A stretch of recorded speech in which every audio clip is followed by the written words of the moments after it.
non-members of the conference to participate in it that submit requests for participation at a subsequent.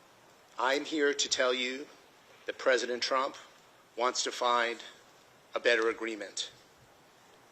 Even if we could have legally extended the treaty, it would not have been beneficial for the United States or the world to do so.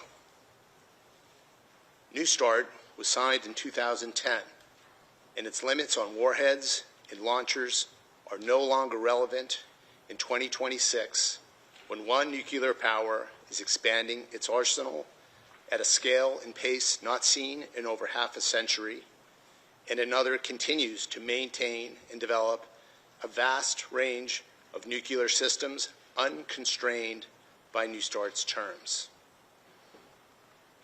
An arms control architecture designed nearly 2 decades ago for New START does not allow the United States to credibly uphold both our strategic deterrence commitments to the American people and our extended deterrence commitments to our allies.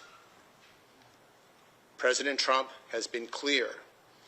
The power of nuclear weapons is too immense and the cost of their use too great, and he has repeatedly expressed his desire to see a world with fewer nuclear weapons. De la carrera armamentista nuclear y el desarme nuclear. Con esa... Almost all of U.S. deployed nuclear forces were subject to New START, while only a fraction of Russia's much larger stockpile was. I should add that exactly 0 Chinese nuclear weapons were covered by New START. And as we sit here today, China's entire nuclear arsenal has no limits, no transparency, no declarations, and no controls. Presidente, en el ámbito de la bioseguridad, el Perú reconoce el papel central. Today, I can reveal that the U.S. government is aware that China has conducted nuclear explosive tests, including preparing for tests with designated yields in the hundreds of tons. The PLA sought to conceal testing by obfuscating the nuclear explosions because it recognized these tests violate test ban commitments. China has used decoupling, a method to decrease the effectiveness of seismic monitoring to hide their activities from the world. China conducted one such yield-producing nuclear test on June 22nd of 2020.